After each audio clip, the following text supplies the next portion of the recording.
Father, might there be supper tonight? The child did not weep. She stood at the threshold of her father's study, small hands clasped together before her, as though she had been taught that want was impolite. The room beyond glowed with a single candle. Its flame danced across the polished surface of the Duke's writing desk, catching on something there. Gold, stacked in careful towers, coins arranged by value, by year of minting, by weight. She watched them gleam. "Father," she whispered, her voice thin as parchment, "might there be supper tonight?" Edmund Ashcroft, Duke of Ravensmere, did not raise his eyes. His quill moved steadily across the ledger before him, recording the day's accounts with precision that bordered on devotion. Each figure entered, each column balanced. The scratching of the nib against paper was the only sound between them. "There is bread in the kitchen," he said at length, his tone measured, deliberate. "You ate yesterday." The child's fingers tightened against one another. "We shared the bread yesterday, Father, among the three of us." Margaret said her stomach aches. Henry grows faint during his lessons. The Duke's hand paused. For the span of a breath, the quill hovered. Then it resumed its course. "Fasting strengthens the spirit," he said. "It teaches restraint. Your brother will thank me when he is grown. You may go." The child stood another moment. Something crossed her face, something too old for her years. Then she curtsied, turned, and withdrew into the darkened corridor beyond. The door closed softly. The Duke reached for a velvet pouch beside his elbow and drew forth a handful of sovereigns. He counted them, sorted them, or returned them to their place. Then he opened a drawer and withdrew another ledger, this one bound in calf skin, its pages filled with figures that represented wealth enough to feed a village for a year. Outside the study, Ravensmere estate stretched vast and cold. The fires in the grates burned low, kept deliberately so to preserve coal. The corridors held a chill that seeped through wool and into bone. In the chambers above, 3 children lay beneath threadbare blankets, listening to the sound of their own hunger. Somewhere in the east wing, Lady Eleanor Ashcroft, Duchess of Ravensmere, sat beside a window with needlework in her lap. Her hands had grown too unsteady to thread the needle. She did not call for a candle. Candles were counted. She had been beautiful once, before the hunger, before the silence, or before the understanding that gratitude could become a cage. The Duke did not think of her now. He thought only of the ledger, of the coins, of the careful preservation of what he had accumulated. Years ago, he had settled a gentleman's debts, enormous debts, ruinous debts that would have destroyed a family's name and sent them into exile. He had paid them all, every pound, every shilling. In exchange, he had taken a wife. He had called it an honorable arrangement. He had counted the cost with precision, and in his mind, he had paid enough. The candle burned lower, the gold remained, and somewhere in the darkness beyond the study walls, a household waited for mercy that would not come.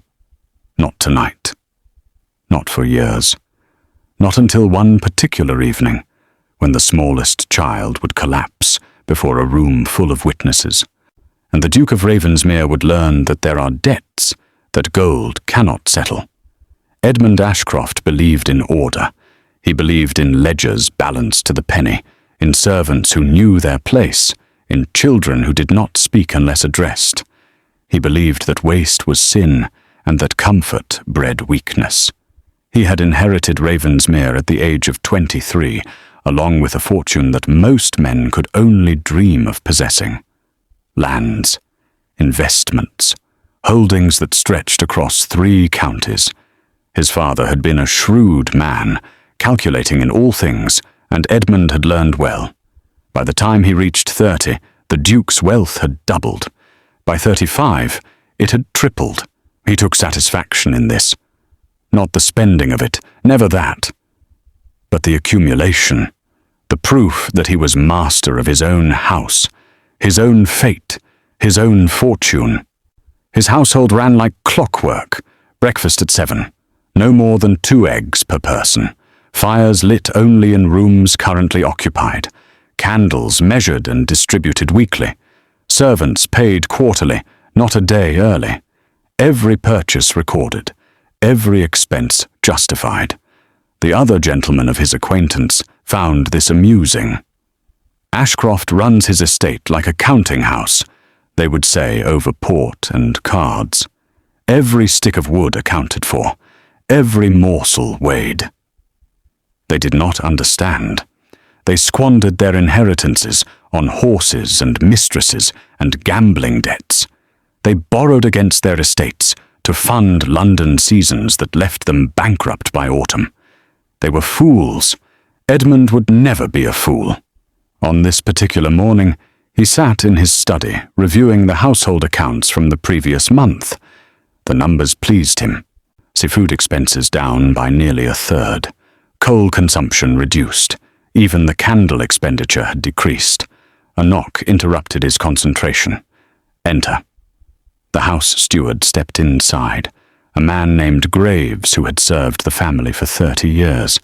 His face carried the neutral expression of one who had learned not to question. Your Grace, the cook wishes to speak with you regarding the week's provisions. Edmund did not look up from his ledger. The provisions were decided on Monday. There is nothing further to discuss. Your Grace, she believes the quantities insufficient for the household's needs. Now Edmund raised his eyes. They were grey, cold as winter stone. Insufficient, he repeated. The household consists of myself, my wife, 3 children, and 12 servants. I have calculated precisely what is required. What if the cook finds my calculations insufficient? Perhaps she is too generous with portions. Graves hesitated. A dangerous thing. The children, Your Grace. They are growing. Young Master Henry in particular has been. Young Master Henry, Edmund interrupted, is 9 years old. At his age I received 1 meal per day and was grateful for it. It did not harm me. On the contrary, it taught me the value of what I possessed. Yes, Your Grace. Tell the cook that if she cannot manage the provisions I have allocated, I will find someone who can. Very good, Your Grace. Graves withdrew. Edmund returned to his ledger. But something nagged at him. Not conscience. He had long ago trained himself away from such sentimentality. Rather, it was the sense that others didn't understand. Could not understand. He had done what was necessary, but what was right. 7 years ago, Lady Eleanor Fairley had been the daughter of a baron who gambled too much and invested poorly. Her father's debts had mounted to staggering sums. The family faced ruin, public disgrace, debtor's prison for the baron himself. Edmund had been searching for a wife. Not for love, he had no patience for such nonsense, but for the practical matter of an heir. Lady Eleanor was beautiful, well-bred, and appropriately educated. She would suit. He had approached her father with a proposition. He would settle all debts in full. In return, he would have Eleanor's hand in marriage. The baron had wept with gratitude. Eleanor had said nothing. She had merely curtsied and accepted. The wedding had been modest. Edmund saw no reason for extravagance. He had already spent a fortune rescuing her family from their own foolishness. Anything more would be wasteful. She had given him 3 children, Henry, Margaret, and Anne. His duty was fulfilled. Her duty was fulfilled. There was nothing more required. He had provided a home, a name, security. If she seemed wan and quiet, if she rarely smiled, well, that was the natural consequence of understanding one's place in the world. Edmund closed the ledger and stood. Through the window, he could see the grounds of Ravensmere stretching away toward the woods. His woods, his land, his legacy. He had built this through discipline, through restraint, through understanding that wealth was not for spending, but for preserving. Somewhere in the house, a child coughed, a thin rattling sound that carried through the walls. Edmund did not hear it, or perhaps he chose not to. Eleanor remembered the day she became a duchess, not because of joy, not because of hope, but because it was the day she learned that freedom could be purchased and that she was the price. She had been 21, old enough to understand what was happening, young enough to believe she had no choice. Her father had called her into his study one afternoon in late spring, the study where he had spent so many hours bent over cards and racing forms, convinced that the next wager would restore everything. It never had. "Eleanor," he had said, and his voice shook. "I have found a solution."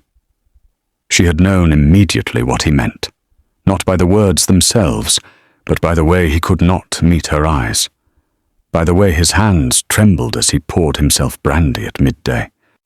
"The Duke of Ravensmere has made an offer," her father continued, "a generous offer. He will settle all our debts, every one of them, in full." Eleanor had stood very still. "What does he ask in return?" Her father drained his glass.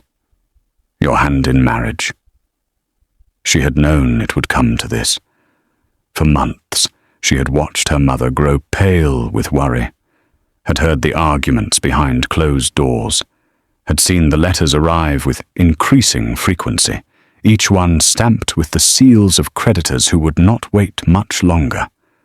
Still, hearing it spoken aloud made it real. "Have you accepted?" she asked. "I told him I would speak with you first." But they both knew it was not truly a question. Her father's debts exceeded £20,000. Without the Duke's intervention, they would lose everything. The estate, the house in London. Her younger brother would have no future. Her mother would be ruined. Eleanor had walked to the window. Outside, the gardens were in bloom. She had spent her childhood in those gardens, reading beneath the oak trees, picking roses with her mother. She would never see them again. "What is he like?" she asked quietly. "Respectable, wealthy, disciplined, not kind, not gentle, not warm, but respectable." "Then I accept," Eleanor said. Her father had embraced her then, weeping openly, thanking her, calling her his salvation. Eleanor had felt nothing, or perhaps she had felt everything, and it had frozen solid inside her. The wedding took place 6 weeks later. Small, private. The Duke had seen no reason for extravagance, he said. He had already spent enough. Eleanor wore a dress of pale blue silk that had belonged to her mother. No flowers, or no music beyond what the church provided. No celebration afterward. Edmund had stood beside her at the altar, tall and rigid, his expression unchanged throughout the ceremony. When the vicar pronounced them man and wife, Edmund had nodded once. That was all. They travelled to Ravensmere that same afternoon. The journey took 4 hours. Edmund spent it reviewing correspondence. He did not speak to her. When they arrived, he showed her to her chambers, separate from his own. "You will find everything you require here," he said. "Meals are at fixed hours. I do not permit changes to the schedule. You will receive a household allowance quarterly. It is to cover your personal needs. Use it wisely." Eleanor had looked around the room. It was beautifully appointed and utterly cold. "Is there anything else, Your Grace?" He had paused at the door. "Yes," he said. "I expect you to understand that I have fulfilled my obligation to your family. I settled debts that were not mine to settle. I saved your father from ruin. That was my gift to you. I will not be asked for more." Then he left.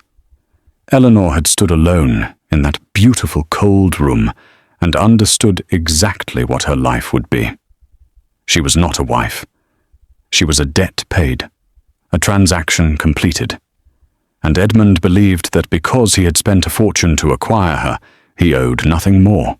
Not comfort, not kindness, not warmth. Certainly not love.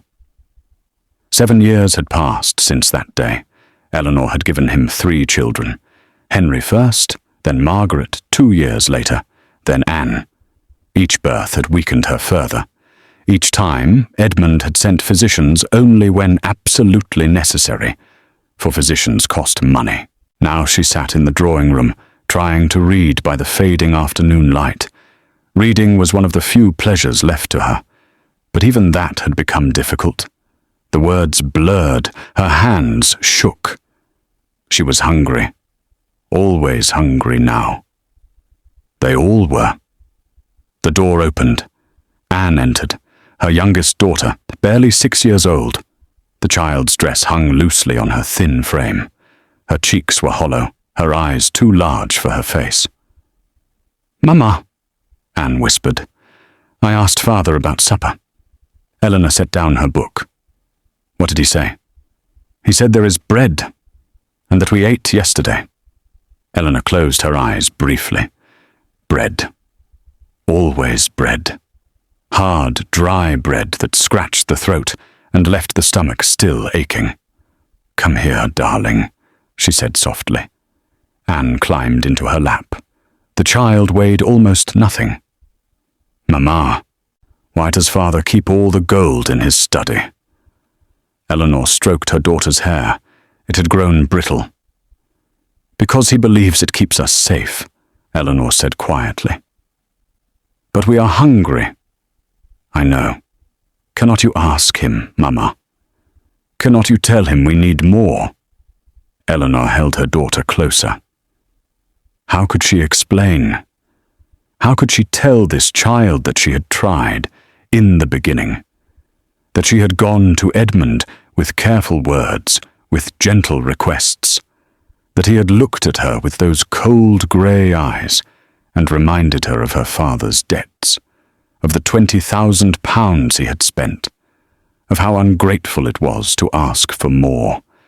How could she say that she had learned silence because anything else was pointless? "Hush now," Eleanor whispered. "Rest.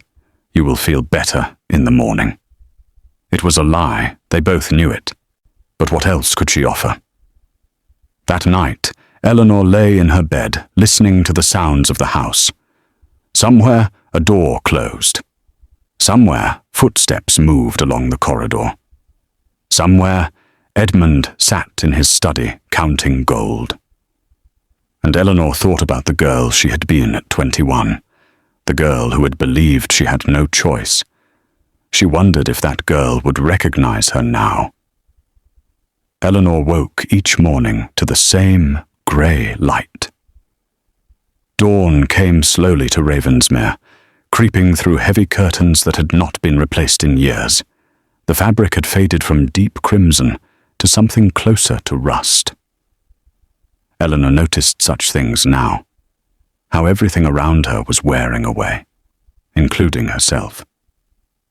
She rose from bed carefully, her head swimming with the effort. The room tilted briefly before settling. This happened most mornings now. She had learned to move slowly, to wait for her vision to clear before attempting the stairs. Her maid, a young woman named Sarah, entered with a pitcher of cold water. There was no warm water. Heating water required fuel, and fuel was rationed. "Good morning, Your Grace," Sarah said quietly. The girl's face was pinched with hunger. All the servants looked that way now. "Good morning, Sarah." Eleanor washed and dressed, declining the offer of help. She had learned to manage her own laces, her own buttons. It was simpler than watching Sarah's hands shake from weakness. The dress she wore had been altered 3 times, first when she grew with child, then again after each birth. Now it hung loose despite the alterations, the fabric gathering at her waist where flesh had once filled it. She descended to breakfast at precisely 7 o'clock. Edmund insisted on punctuality. The breakfast room was cold. The fire had been lit only an hour earlier, not long enough to warm the stone walls. Eleanor took her seat at the far end of the table, as far from Edmund as the room allowed. He was already there, reading correspondence while he ate. He did not acknowledge her arrival. A plate was set before her. 1 egg, boiled, a small piece of bread, weak tea without milk or sugar. Eleanor ate slowly, making it last. The egg was undersized, likely from hens that were themselves underfed. The bread was coarse and grey, but it was food, and she was grateful for it, even as her stomach protested that it was not enough. Across the table, Edmund ate methodically. 2 eggs, 3 pieces of bread with butter, hot tea with cream and sugar. He had calculated, he once told her, what the precise number of calories required to maintain his constitution. He had not performed similar calculations for anyone else. "The children will take breakfast in the nursery," Edmund said, without looking up from his letters. "Yes, Edmund." "I have instructed cook to limit portions. They have been overindulging." Eleanor's hand tightened on her fork. Overindulging. Her children, who cried themselves to sleep with hunger pains, who had grown so thin their clothes had to be taken in monthly. "They are growing children," she said carefully. "They require proper nourishment." Now Edmund did look up. His eyes were cold, assessing. "They require discipline," he said. "As do you, madam, if you presume to question my management of this household." Eleanor lowered her gaze. This was the price of speaking, swift rebuke, what the reminder of her place. "Forgive me, Your Grace." "See that you remember it." He returned to his letters. The conversation was finished. Eleanor finished her meagre breakfast and rose. Edmund did not bid her good morning. He never did. She climbed the stairs to the nursery, each step requiring more effort than it should. By the time she reached the top, she was breathless. The children were gathered around a small table by the window. Henry sat very straight, trying to set an example for his sisters. Margaret picked at her food with the careful attention of someone trying to make it last. Anne simply stared at her plate, too tired even to eat. "Good morning, my darlings," Eleanor said, keeping her voice bright. "Good morning, Mamma," they chorused, though Anne's voice was barely a whisper. Eleanor crossed to Anne and placed a hand on her forehead. The child was warm, not fevered yet, but warm enough to worry. "Are you unwell, sweetheart?" Anne leaned into her mother's touch. "Just tired, Mama." "She didn't sleep well," Margaret offered quietly. "She was crying in the night." Eleanor knelt beside Anne's chair, ignoring the protest of her own weak knees. "What troubles you, my love?" Anne's eyes filled with tears. "My stomach hurts, Mamma. It hurts all the time now." Eleanor pulled her daughter close, feeling how light she was, how fragile, like holding a bird. "I know, darling, I know." "Will it always hurt, Mamma?" Eleanor had no answer for that. How could she promise it would stop when she knew it would not? When she knew that tomorrow would bring the same ache, the same emptiness, the same quiet suffering? Henry stood abruptly. "I will speak to Father," he said, his young voice attempting authority. "I will tell him we need more food." "No," Eleanor said sharply, too sharply. She softened her tone. "No, Henry, you must not." "But Mamma, your father has made his decisions. We must respect them." Henry's hands clenched into fists. "But they are wrong decisions. Anne is sick. Margaret is weak.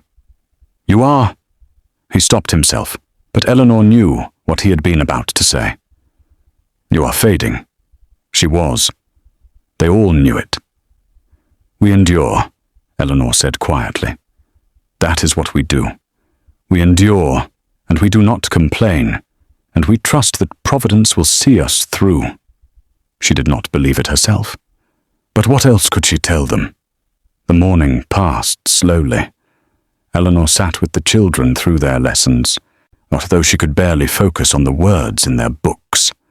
By midday, she felt as though she might faint. Luncheon was more bread and weak soup. Dinner would be the same. Tomorrow would be the same. All the tomorrows stretching ahead would be the same, unless something changed. But Eleanor had long ago stopped believing that things could change. She had married a man who saw her as a ledger entry, an expense already paid, and she would endure it until her body gave out or until death offered her release. That night, alone in her chamber, Eleanor stood before the mirror and barely recognized her reflection. Her cheeks were hollow, her eyes were sunken, her collarbones protruded sharply beneath pale skin. She was 28 years old. She looked 50. And somewhere below, in his study filled with gold, Edmund Ashcroft counted his fortune and believed himself a prudent man. Henry Ashcroft understood more than his parents realized. At 9 years old, he had learned to read the silences in Ravensmere, the way his mother's hands trembled when she thought no one was watching, the way his father's jaw tightened whenever anyone mentioned expenses, the way his sisters grew quieter each week, their laughter fading like the colors in old tapestries. He had also learned to hide his own hunger.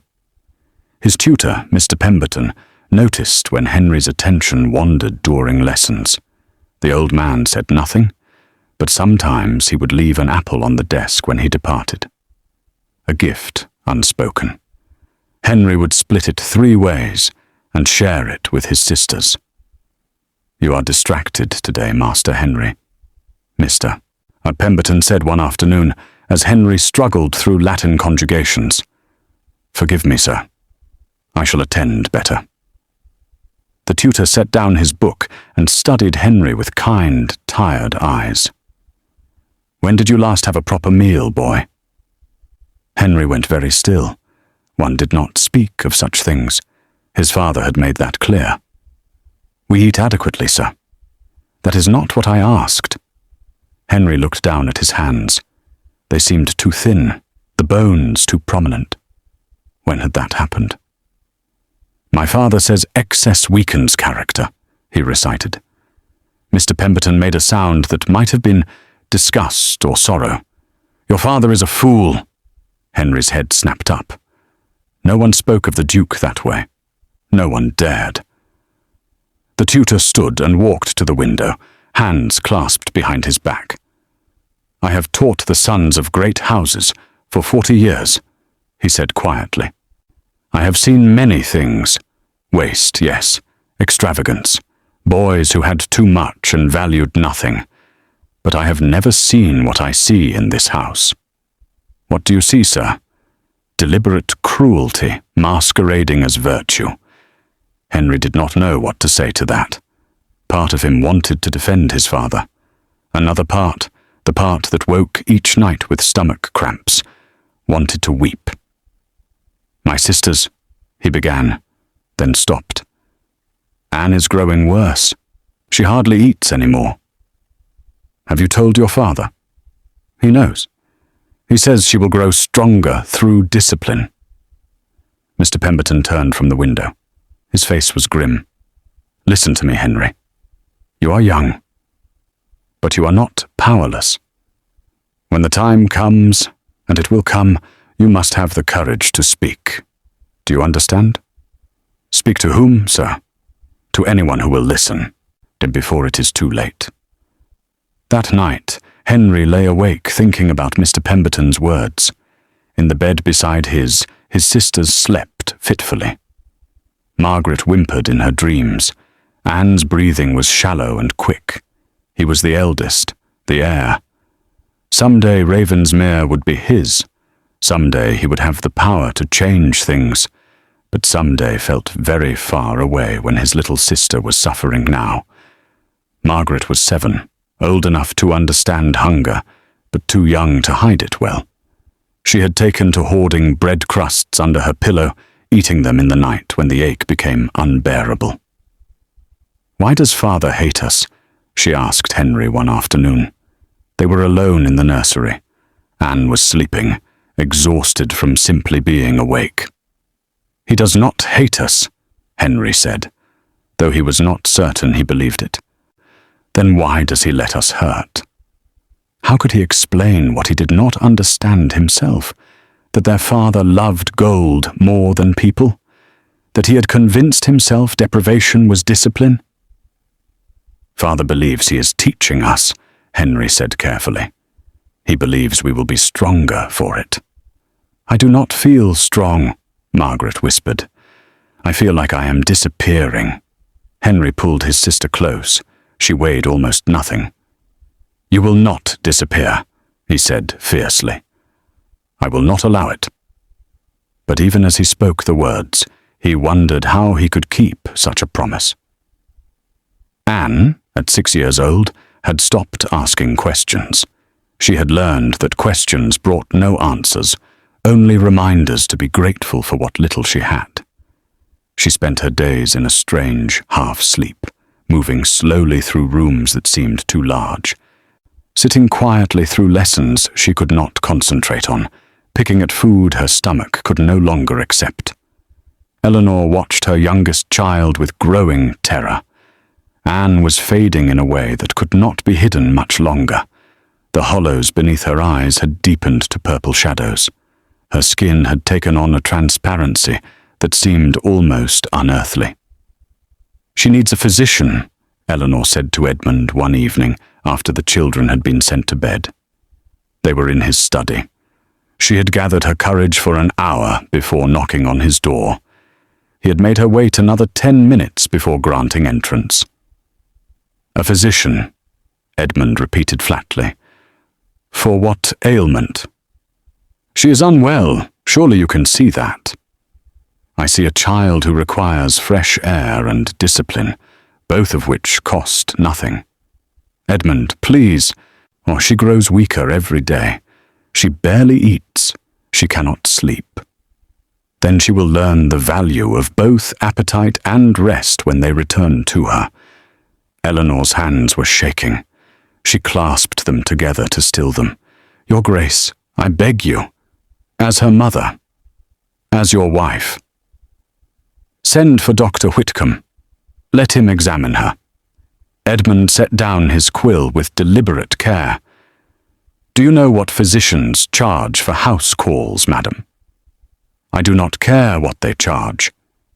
She is your daughter, and you are my wife, purchased at considerable expense. I settled £20,000 worth of debt for the privilege of your hand. I believe that entitles me to make decisions regarding this household without your interference." The word struck like a blow. Purchased, as though she were livestock, as though her value began and ended with the sum he had paid.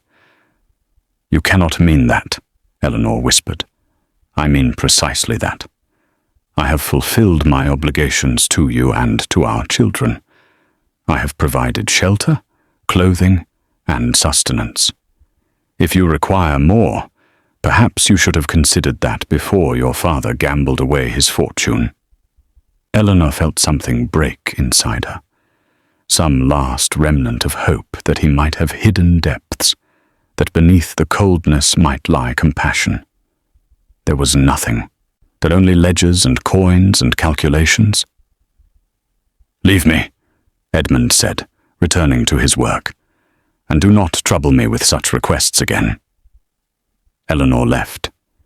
She climbed the stairs to the nursery where her children slept.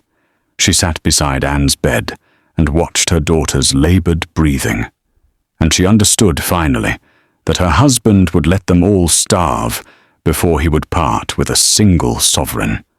The fever came on a Tuesday. Anne woke up burning.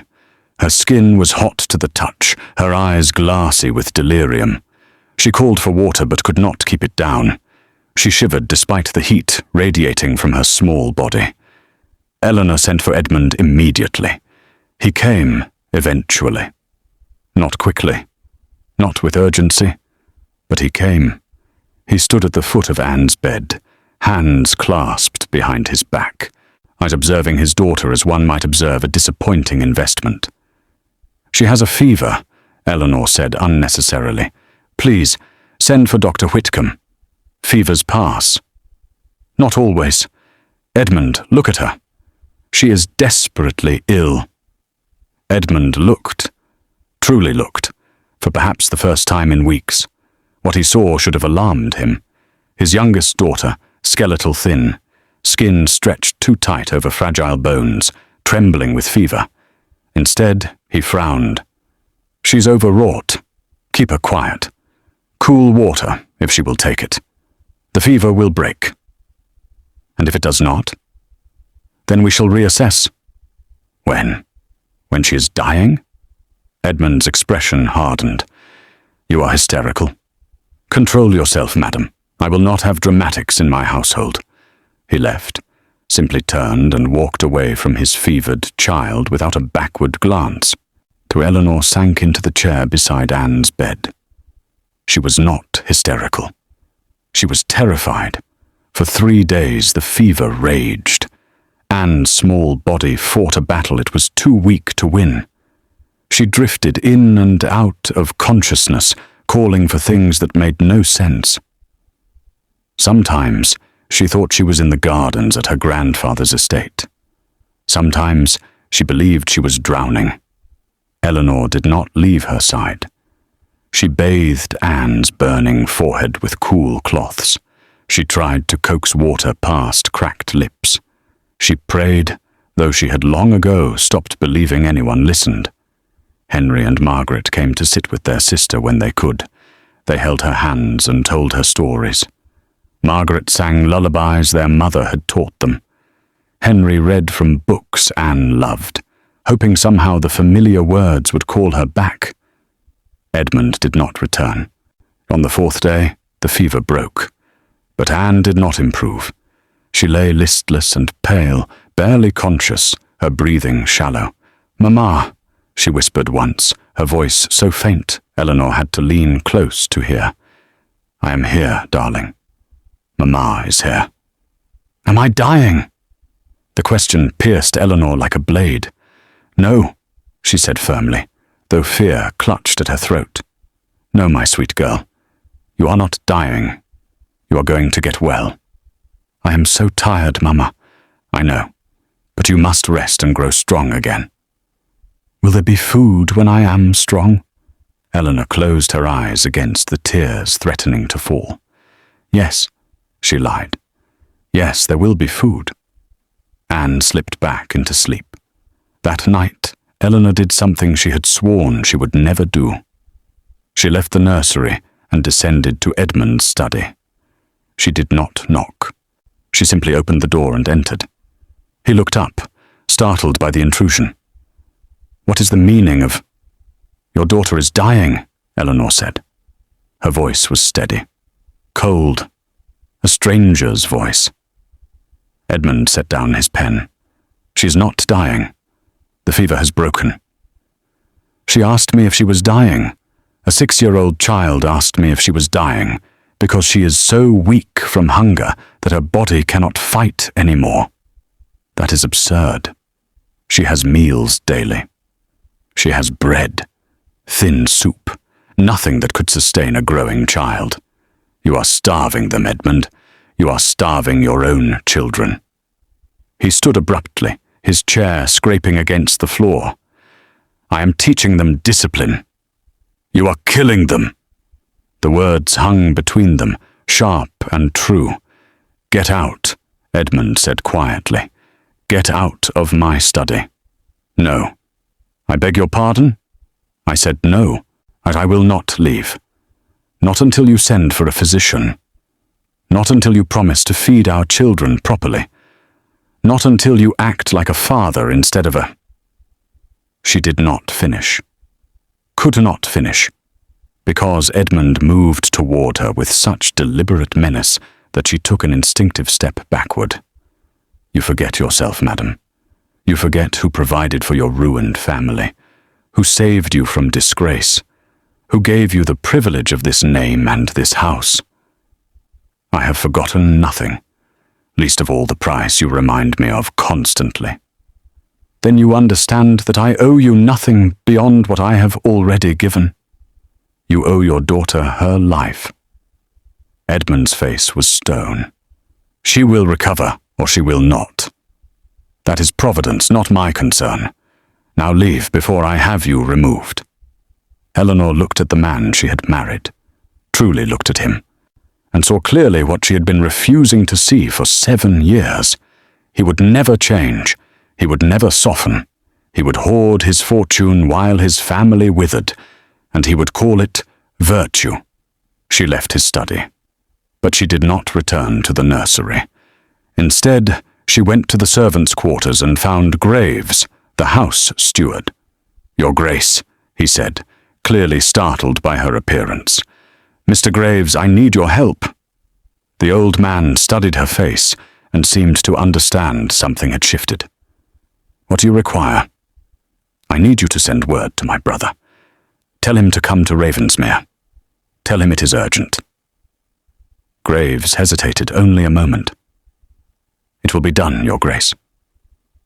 "Thank you." Eleanor returned to Anne's bedside. She did not know what her brother could do, did not know if anyone could help them now, but she knew she could not remain silent any longer. Silence had protected nothing. It had only allowed cruelty to flourish unchallenged. And if her daughter was to have any chance at life, someone had to speak. Edmund received the letter on a Friday morning. It was from Lord Hastings, an acquaintance who had recently purchased an estate 10 miles distant. The letter proposed a small gathering at Ravensmere the following week. Nothing elaborate. A few gentlemen and their families. Music, cards, conversation. Edmund considered refusing. Entertaining cost money. But Lord Hastings was influential. His good opinion could prove valuable in matters of business. He accepted. When Eleanor learned of the gathering, she felt something close to panic. The house was in no condition to receive guests. More than that, she and the children were in no condition to be seen. "Edmund," she said carefully that evening, "perhaps we might postpone. Anne is still recovering from her illness. Anne will remain in the nursery if she is unwell. The gathering will proceed as planned. But the expense is justified when it serves a purpose. Lord Hastings has connections that may prove useful. We will provide adequate refreshments, and no more." Adequate refreshments. Eleanor understood what that meant. A display sufficient to maintain appearances while revealing nothing of what lay beneath. The week that followed was a flurry of preparation. The receiving rooms were cleaned and aired. Silver was polished. The good china, unused for years, was brought out and inspected. Edmund oversaw every detail with his characteristic precision. He calculated exactly how much wine would be required, how many candles, how much coal for the fires in the main rooms, though the rest of the house would remain cold. For the children, new clothes were ordered, not because Edmund cared for their appearance, but because their current garments hung so loosely that even strangers would notice. Eleanor herself was given a dress allowance for the occasion. It was not generous, but it was enough to have her one decent gown altered to fit her diminished frame. "You will conduct yourself appropriately," Edmund informed her. "You will smile. You will make pleasant conversation. You will give no indication of anything amiss in this household." "Of course, Your Grace. The children will appear for 1 hour, no more. They will be presented, they will demonstrate proper manners, and then they will retire to the nursery. Even Anne? She is still so weak. Especially Anne. I will not have anyone suggesting my children are sickly or poorly cared for." Eleanor said nothing. What could she say? That his children were sickly and poorly cared for? That Anne could barely stand without assistance?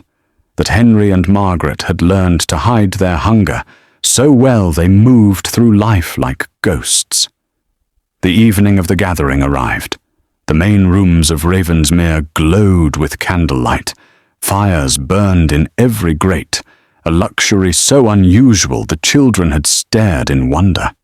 The dining table was laid with a meal that, while not extravagant, was more abundant than anything the household had seen in months.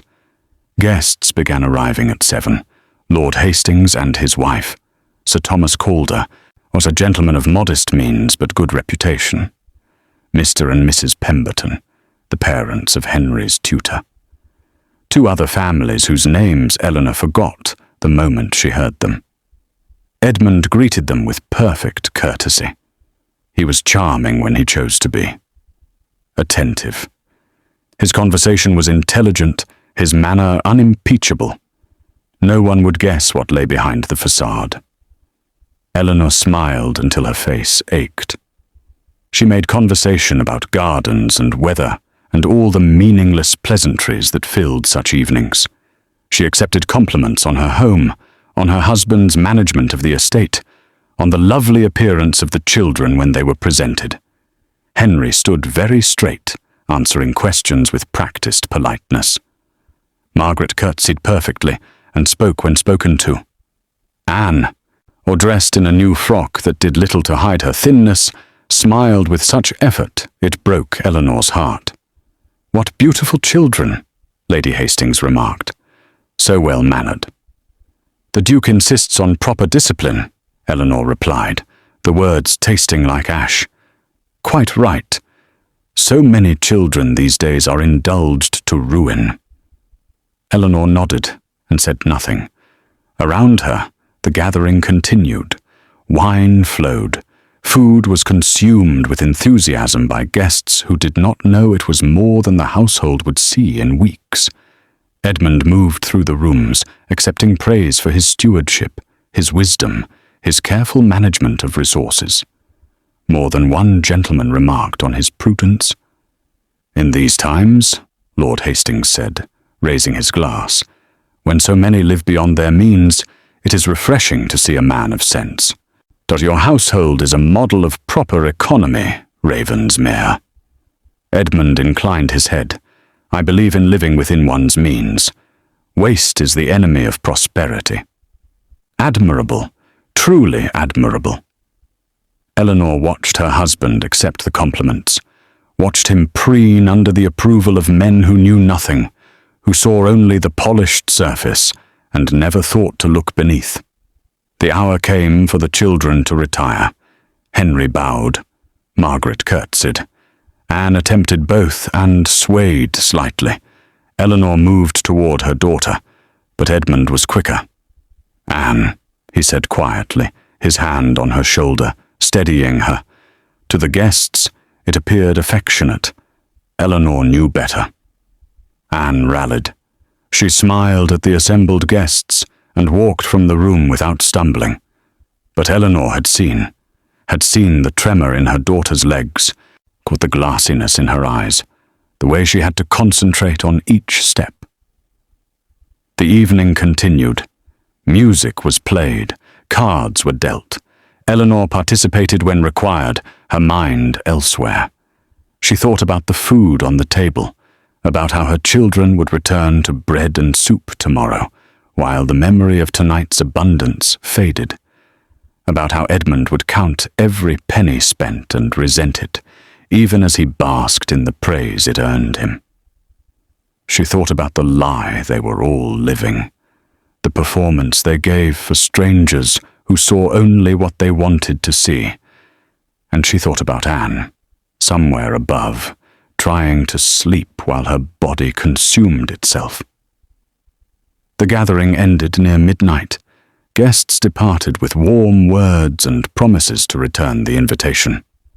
Edmund stood at the door, accepting their thanks, every inch the gracious host. When the last carriage had pulled away, he turned to Eleanor. "That went well," he said with satisfaction. "Lord Hastings was particularly impressed." "Yes, Edmund. You conducted yourself appropriately. I am pleased." "Thank you, Your Grace." He retired to his study to record the evening's expenses. Eleanor climbed the stairs to check on the children. They were all awake. Even Anne, who should have been exhausted, lay with her eyes open in the darkness. "Mamma," Margaret whispered, "why did Father give them so much food?" Eleanor had no answer. Or rather, she had an answer she couldn't speak aloud. Because appearances matter more than truth. Because strangers' approval is worth feeding while his own children are not. "Sleep now," she said instead. "What tomorrow is another day." But she knew tomorrow would bring only more of the same. More hunger hidden beneath manners. More suffering disguised as discipline. More lies. 2 weeks after the gathering, Lord Hastings extended a return invitation. Edmund accepted immediately. To decline would appear ungracious, and Edmund valued his reputation above all else. Eleanor begged him to reconsider. "Anne is unwell," she said. "She grows weaker each day. Please, Edmund, let us remain at home this once. Anne will attend. All the children will attend. We will not give offence by appearing with an incomplete family." She can barely stand. Then she will sit. The matter is settled. On the evening of the gathering, Eleanor dressed Anne with hands that shook. The child was little more than a skeleton wrapped in silk. Her eyes were sunken, her skin paper-thin. When Eleanor lifted her, she weighed less than a bundle of kindling. "Mamma, I don't feel well," Anne whispered. "I know, darling. But we must, or your father insists." "Everything is spinning." Eleanor pressed her hand to Anne's forehead. The fever had returned. Not the raging heat of before, but a low, persistent burn that spoke of a body no longer able to fight. "Hold on to me," Eleanor said. "I will not let you fall." They travelled to Hastings Hall in the carriage. Anne sat between her siblings, her head resting against Margaret's shoulder. She did not speak. Eleanor watched her with growing dread. Edmund reviewed his correspondence, oblivious or uncaring. Hastings Hall blazed with light. Carriages filled the drive. Music drifted from the open windows. It was a larger gathering than Eleanor had anticipated.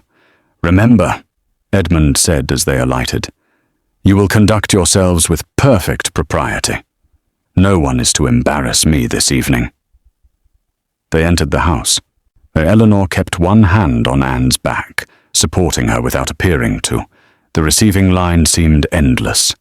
Anne swayed through each introduction, her smile fixed and empty. "Are you quite well, my dear?" Lady Hastings asked, peering at Anne with concern. "Perfectly well, thank you," Edmund answered before Anne could speak. "She is merely shy in company." They moved into the ballroom. It was magnificent. Crystal chandeliers, polished floors, tables laden with food Eleanor knew her children had never tasted. Anne stared at the food with the hollow intensity of starvation. "May I have something to eat, Papa?" she asked, her voice barely audible. "Later," Edmund said curtly. "First we must make our greetings." But later never came. Edmund was drawn into conversation with Lord Hastings and his associates. Eleanor was claimed by the ladies. The children were left to stand at the edge of the room, watching others enjoy what they could not have. Henry tried to distract his sisters with quiet conversation. Margaret attempted a brave smile. Anne simply stood, swaying slightly, her eyes growing glassier by the moment. The music began. Dancing. Anne watched the swirling couples with unfocused eyes. Then she took one step forward, one step toward the table, toward the food, toward something, anything, to ease the ache that had lived inside her for so long she could not remember life without it. She took another step. Her legs buckled. She fell. Not quietly, not gently. She fell with a sound that cut through music and conversation and laughter. She fell hard enough that her head struck the polished floor with a crack that silenced the room. For a moment, no one moved. Then Eleanor screamed. She pushed through the crowd, dropping to her knees beside her daughter. Anne lay motionless, her eyes closed, her face white as death. "Anne!" Eleanor sobbed, gathering the child into her arms. "Anne, please!" The child's eyes fluttered open. "Mama?" "I am here, darling. I am here." Around them, the guests murmured, concerned, shocked, whispering among themselves. Edmund stood frozen. His face was a mask of controlled fury. This was what he had feared. Public exposure, scandal, his carefully maintained reputation cracking before witnesses. Lord Hastings stepped forward. "Someone fetch Dr. Whitcomb, immediately." "That is not necessary," Edmund said quickly. "The child is merely overwrought." "She has collapsed, Ravensmere. A physician is entirely necessary." A servant was dispatched. Eleanor held Anne, rocking her gently, whispering reassurances that felt like lies. Henry and Margaret stood nearby, their faces pale with fear. The guests had formed a circle around them, watching, judging, seeing, finally, what had been hidden. And Edmund stood apart, his hands clenched into fists, knowing that in this moment everything he had built was about to crumble. Dr. Jonathan Whitcomb arrived within the half-hour. He was a man of 50, greying and dignified, with the manner of one who had seen much and judged little. He had attended births and deaths throughout the county for nearly 30 years. He knew most families in the district. He had never been summoned to Ravensmere. Anne had been moved to a sitting room off the main hall. She lay on a sofa, her head in Eleanor's lap, drifting in and out of consciousness. "Doctor." Whitcomb knelt beside her and began his examination. He felt her pulse, listened to her breathing, looked into her eyes, checked her skin, her hands, her throat. His expression grew increasingly grave. Edmund stood by the door, arms crossed. "Well? What is your assessment?" Dr. Whitcomb did not answer immediately. He continued his examination in silence, his movements careful and thorough. When he finally spoke, his voice was measured. "This child is severely malnourished." The words fell like stones into still water. "That is absurd," Edmund said immediately. "She eats daily." "Perhaps," Dr. Whitcomb said calmly, "but not nearly enough. This child is wasting. Her body is consuming its own tissue for energy. The fever is secondary to that. Her constitution has been so weakened that she cannot fight even minor illness." Eleanor had gone very still. She had known, of course, but hearing it spoken aloud by a physician, before witnesses, made it undeniable. "You must be mistaken," Edmund said, but there was uncertainty in his voice now. "I am not mistaken. I have seen this condition many times, in workhouses, among the destitute, never in a household of means." The physician stood and turned to face Edmund directly. "How long has she been ill?" Edmund hesitated. "She had a fever some weeks ago." "And you did not send for a physician then?" "It did not seem necessary. Fevers are common in children. This child has not been properly nourished in months, possibly longer. The fever you speak of was merely a symptom of her weakened state." Lord Hastings had entered the room. Along with several other guests, they stood in the doorway, listening. "What treatment do you recommend?" Lord Hastings asked. Dr. Whitcomb looked at Anne, then at Eleanor, then finally at Edmund. "Immediate and substantial nourishment. Beef broth, eggs, milk, small amounts at first, frequently administered, gradually increasing. Warmth, rest, constant supervision to monitor for complications." "And the cost of such treatment?" Edmund asked. The room went very quiet. Dr. Whitcomb stared at the Duke for a long moment. Your daughter's life hangs in the balance, and you ask about cost? I am merely inquiring. The cost is food, Your Grace. Food that any household of even modest means can provide. The cost is what you should have been spending all along to care for your child properly. Edmund's face flushed with anger. How dare you? How dare I? Dr. Whitcomb's voice rose, controlled fury replacing professional calm. How dare you, sir? This child is your responsibility, your daughter, and she is starving. That is an outrageous accusation. It is a medical fact. Look at her. Truly look at what you have allowed to happen. Edmund looked. He saw his daughter, reduced to bone and shadow. He saw his wife, hollow-eyed and trembling. He saw the guests in the doorway, their expressions a mixture of shock and judgment. He saw his reputation crumbling. I will of course provide whatever is necessary, he said stiffly. Will you? Dr. Whitcomb asked. Or will you calculate the precise minimum required and call it sufficient? I resent your tone, Aksa. And I resent having to treat preventable suffering in a household that possesses the means to prevent it. Sir Thomas Calder stepped forward from the group of onlookers.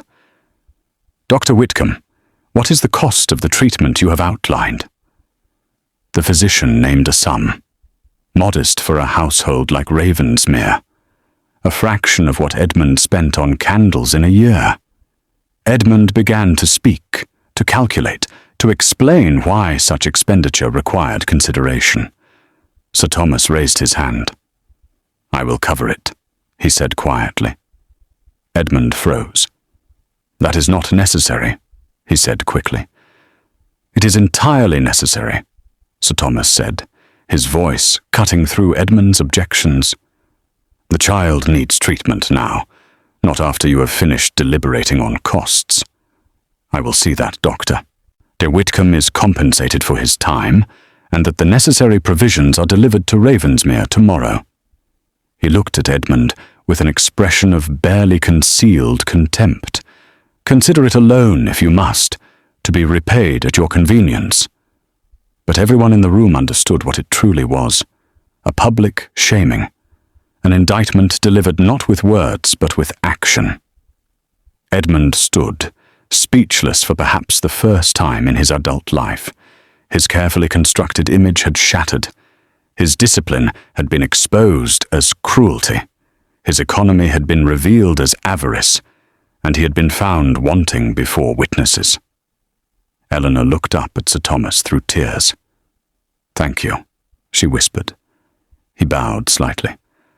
No child should suffer as yours has, Your Grace.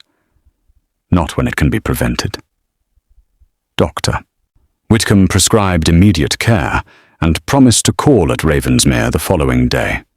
The gathering ended abruptly. Guests made hasty farewells, their conversations muted, their glances at Edmund filled with judgment. The family returned to Ravensmere in silence. Anne slept in her mother's arms. Henry and Margaret stared out the carriage windows. Edmund sat rigid, his jaw clenched, his hands fisted in his lap. Everything had changed. Edmund did not sleep that night. He sat in his study surrounded by his ledgers and his gold, but for the first time in his life, they brought him no comfort.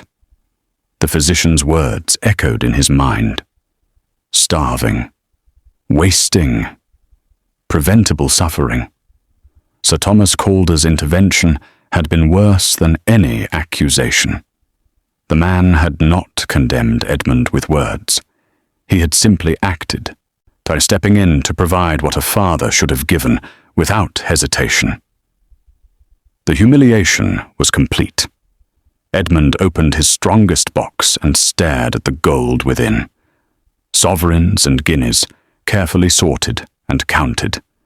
He had accumulated this wealth through discipline, through restraint, through understanding that preservation mattered more than expenditure. But what had he preserved? His daughter lay dying upstairs. His wife was a shadow of the woman he had married. His son looked at him with barely concealed contempt. His reputation, which he had guarded so carefully, lay in ruins. And for what? Gold that sat in boxes, serving no purpose but to be counted. A knock interrupted his thoughts. "Enter." Eleanor stood in the doorway. She had not changed from the evening's dress. She looked as though she might collapse at any moment. "Oh, Anne is asking for you," she said quietly. Edmund stared at his wife. In the candlelight he could see how ill she truly was. When had that happened? How had he not noticed? "I will come," he said. He followed Eleanor up the stairs to the nursery. Each step felt heavier than the last. He had avoided this room for months, had told himself the children were the province of their mother and the governess. Now he saw it clearly. The threadbare curtains, the thin blankets, the cold that permeated everything. Anne lay in her small bed, her eyes half open. "Papa!" Her voice was barely a whisper. Edmund approached the bed. He had not been this close to his youngest daughter in weeks. Seeing her now, truly seeing her, was like receiving a physical blow. She was dying. Dr. Whitcomb had not said it directly, but the truth was written in every hollow of Anne's face, every shallow breath. "I am here, Anne." "Am I very ill, Papa?" Edmund found he could not lie to her. "Yes," he said. "You are very ill. Will I get better?" He stopped, started again. "I will do everything in my power to see that you do." Anne's hand, thin as paper, reached for his. "I am sorry I am not stronger, Papa. I tried to be. I tried to learn restraint like you taught, but I am so tired." The words shattered something in Edmund's chest. His daughter was apologizing for being weak, for failing to thrive on the deprivation he had forced upon her. She believed it was her fault. "No," he said, and his voice broke. "No, Anne. You have nothing to apologize for. Nothing. The fault is mine." She looked at him with confusion. "I do not understand." "Papa." "I know you do not, and that makes it worse." He looked at Eleanor, who stood watching from the doorway, her face unreadable. "I have been a fool," he said. Eleanor said nothing. "I believed I was teaching you discipline, teaching you the value of restraint. I believed I was preparing you for a world that does not reward excess." He looked down at Anne's hand in his. "But I was not teaching you anything. I was merely protecting my fortune at your expense. I convinced myself that because I had paid £20,000 for your mother, I owed nothing more. That my obligation ended with the settlement of debts." Anne's eyes were closing. The effort of staying awake was too much. "Rest now," Edmund said gently. "Rest, and when you wake, things will be different. I give you my word." Anne slipped into sleep. Edmund stood slowly, his joints protesting. He felt old, older than his 42 years. Eleanor still stood in the doorway. "Do you mean it?" she asked. "Or are these merely words, spoken in a moment of fear?" Edmund looked at his wife, really looked at her, saw the years of suffering etched into her face, the strength it must have taken to endure what he had inflicted. "I mean it," he said, "though I do not expect you to believe me. I have given you no reason to trust my word." "No," Eleanor agreed. "You have not. Then I will prove it through action. Tomorrow, and every day after." He moved past her toward the stairs. "Where are you going?" Eleanor asked. "To my study. There are arrangements to be made." Edmund returned to his study and stood before his collection of ledgers and strong boxes. For 20 years he had built this fortune. For 7 years of marriage he had hoarded it while his family suffered. He opened every box, counted every coin, calculated the total with the same precision he had always employed. The sum was staggering, enough to feed his household lavishly for decades, enough to employ the finest physicians in England, enough to provide comfort beyond anything most families could imagine, and he had let his daughter starve while it sat unused. Edmund began to write instructions to his steward, orders for provisions, authorization for household expenses without his prior approval, a standing account with Dr. Whitcomb, instructions to pay Sir Thomas Calder immediately for his intervention. He wrote until dawn, and when the sun rose over Ravensmere, it illuminated a man who had finally understood that wealth means nothing if it serves only itself. Change came to Ravensmere slowly at first, then all at once, or the morning after the gathering at Hastings Hall, wagons arrived bearing provisions. Not the meagre rations Edmund had once calculated as sufficient, but abundance. Meat and fish, fresh bread and butter, eggs and cream, vegetables and fruit. The servants stared in disbelief. Graves, the house steward, found Edmund in his study. "Your Grace, there has been some mistake. The provisions delivered are far in excess of—" "There is no mistake," Edmund interrupted. "From this day forward, this household will be provisioned properly. The children will eat 3 full meals daily. The Duchess will have whatever she requires. The servants will receive adequate rations. There will be fires in every occupied room." Graves hesitated. "Forgive me, Your Grace, but this represents a significant increase in expenses." "I am aware, and implement it immediately." The change in the household was immediate and profound. Cook wept when she saw the provisions. The maids whispered among themselves, wondering if this was some trick or temporary measure. But it was not temporary. Dr. Whitcomb came daily to attend to Anne. Under his care and with proper nourishment, the child began to improve. Slowly, painfully slowly. But the fever broke and stayed broken. Colour returned to her cheeks. She began to eat small amounts without becoming ill. "She will recover," Dr. Whitcomb told Eleanor after a week, "but it will take months, perhaps a year, before she is truly well." The damage was extensive. "But she will recover," Eleanor repeated, as though saying it aloud would make it more certain. "Yes, Your Grace, she will recover." Eleanor herself began to improve as well. The hollow look faded from her eyes. Her hands stopped trembling. She ate without the constant ache of deprivation. Henry and Margaret gained weight. Their lessons improved. Their laughter returned, tentative at first, then growing stronger. But the household's recovery was only part of the story. Word of what had happened at Hastings Hall spread through the county like wildfire. The story grew with each telling. The Duke who counted coins while his daughter starved. The physician who denounced him before witnesses. The gentleman who paid for treatment the Duke would not provide. Edmund's reputation, so carefully cultivated, lay in ruins. Invitations that had once arrived regularly ceased. Gentlemen who had praised his economy now avoided him. Ladies whispered when Eleanor appeared in public. He had become a scandal. One evening, or 3 weeks after Anne's collapse, Eleanor found Edmund in his study. He sat before his ledgers, but he was not writing. He was simply staring at them. "May I speak with you?" she asked. "Of course."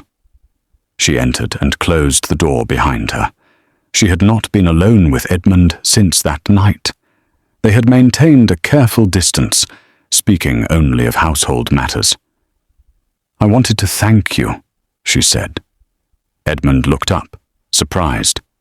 "For what?" "For keeping your word, for the provisions, for Dr. Whitcomb, for allowing the fires to burn, for feeding our children." She paused. "You should not have to be thanked for providing what any father should provide freely. But you kept your promise, and I am grateful." Edmund set down his pen. I am aware of what is being said about me, he said quietly. In the county, while among society. I have heard some of it, Eleanor admitted. Is it very bad? Yes.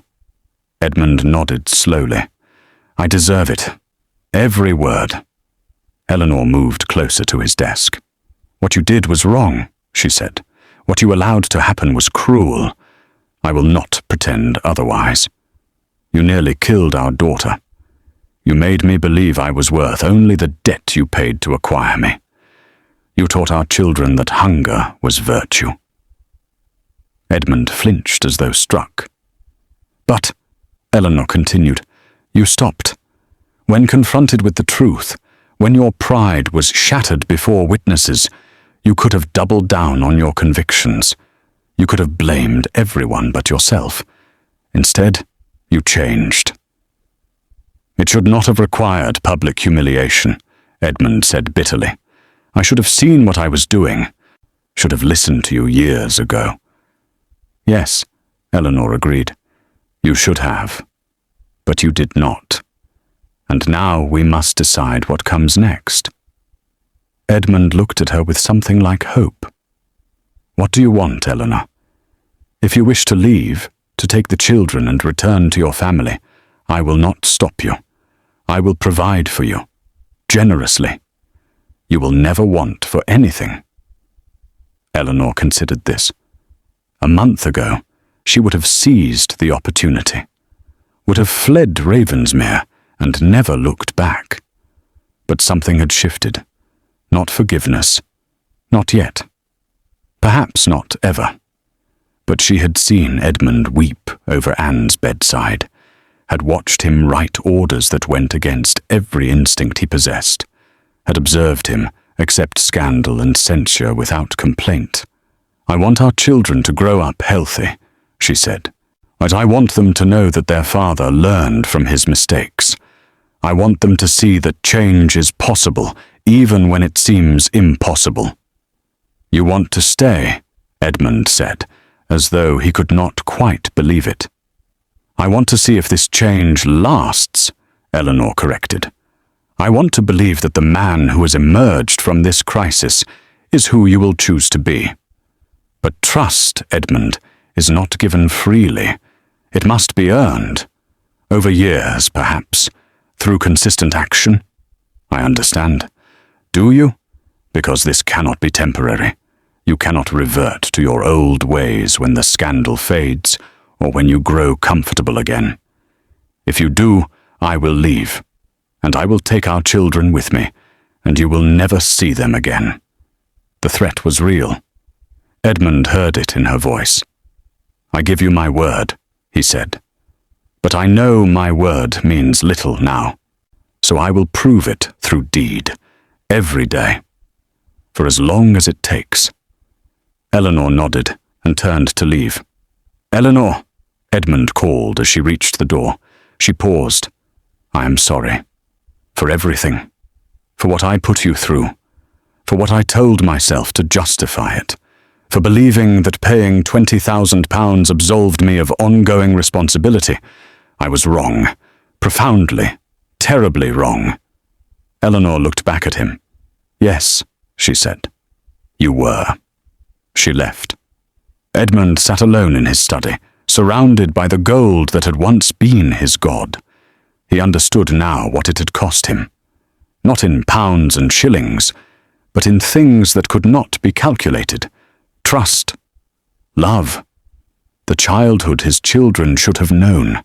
The partnership his marriage might have been.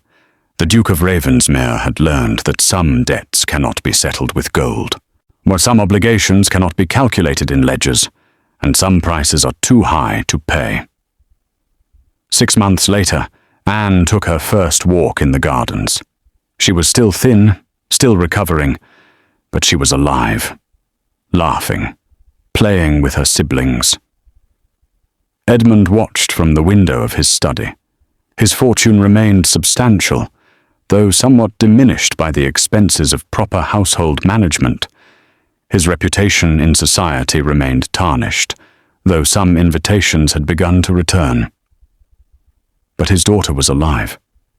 And for the first time in his life, Edmund Ashcroft understood that this was wealth beyond measure. Years would pass before full healing came to Ravensmere. Anne grew into a young woman of quiet strength, her childhood suffering leaving marks that never fully faded, but also granting her a compassion few possessed. She would dedicate her adult life to charitable work among the poor, never forgetting what hunger felt like. Henry inherited Ravensmere and ran it with careful stewardship, but his definition of careful differed vastly from his father's. His household was known for its generosity, and no child under his roof ever went to bed hungry. Margaret married a physician, perhaps not coincidentally, and found happiness in a partnership built on mutual respect rather than financial transaction. Eleanor and Edmund remained married.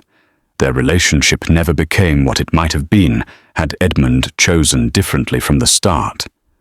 But it became something honest, a partnership of sorts, built not on romance, but on shared commitment to their children and mutual understanding of past failures.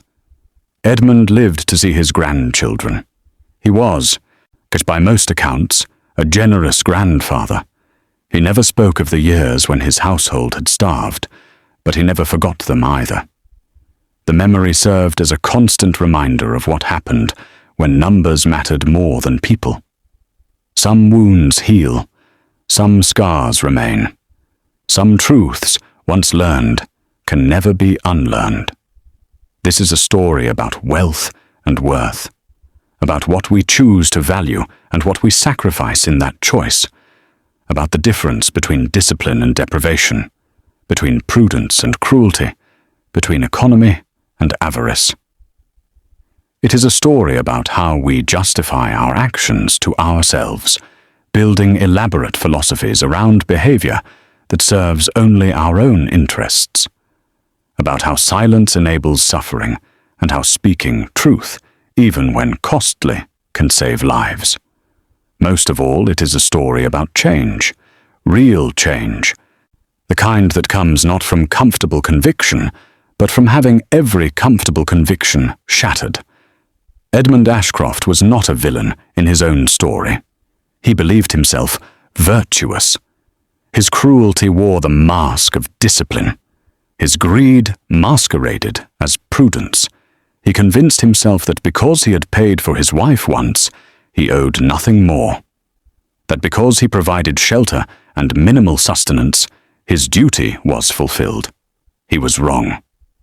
But he learned, and that learning, painful as it was, allowed his daughter to live and his family to heal. If you have stayed with this story to the end, if Eleanor's endurance resonated with you, if Edmund's transformation felt real, then perhaps it has served its purpose. We tell these tales to illuminate truths that might otherwise remain hidden, or to show that cruelty often wears respectable clothes, that suffering can be inflicted by those who believe themselves righteous, that change, while difficult, is always possible for those willing to face uncomfortable truths. In our own lives, we encounter Edmund Ashcrofts, sometimes in others, sometimes, if we are honest, in ourselves. We encounter the tendency to justify, to calculate, to convince ourselves that we have done enough, given enough, sacrificed enough. We also encounter Eleanors, people who endure in silence because speaking seems futile or dangerous. People who sacrifice their own well-being for others, who smile through suffering, who carry burdens they should never have been asked to bear. And sometimes, if we are fortunate, we encounter Dr. Whitcombs and Sir Thomas Calders, and people willing to speak truth regardless of social consequences, people who act when others merely observe. The question this story asks is simple, but profound. What do we truly value? And are we willing to examine that honestly, even when the answer makes us uncomfortable? Subscribe to see how more stories like this unfold. Stories of those who endured impossible circumstances. Stories of those who learned too late what mattered. Stories of transformation and reckoning. Of silence broken and truth spoken. Of lives changed by moments of clarity. Comment where you are watching from. I would love to say hello to you, to know how far these words have traveled, to understand whose hearts they have reached. Your presence here, your willingness to witness this difficult story, matters more than you might realize. Thank you for staying until these final words. Thank you for bearing witness to Anne's suffering and Eleanor's endurance. Thank you for watching Edmund's world crumble and rebuild. Thank you for understanding that sometimes the most important stories are those that make us examine ourselves. These tales of bygone eras carry lessons that remain urgent today. The names change, the setting changes, the specific circumstances change. But the fundamental truths remain constant. Wealth without compassion destroys what it claims to protect. Silence enables cruelty. Discipline without love becomes tyranny.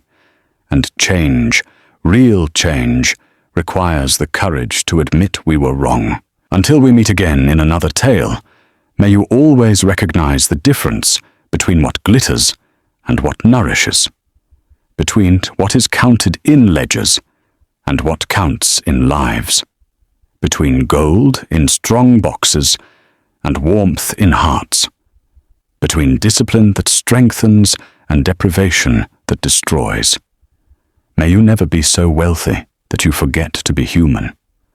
May you never be so certain of your righteousness that you cannot see your own cruelty. May you never be so focused on preservation that you destroy what you claim to protect. And if you find yourself in Eleanor's position, enduring in silence, may you find the courage to speak. If you find yourself in Edmund's position, convinced of your virtue while inflicting harm, may you find the humility to change. If you find yourself witnessing suffering, may you have the integrity to act. The story of Ravensmere is finished, but its echoes continue wherever people confuse discipline with cruelty, wherever silence masks suffering, wherever change seems impossible until it becomes inevitable. Thank you for watching. Thank you for listening. Thank you for caring about stories that matter. Until next time, bye.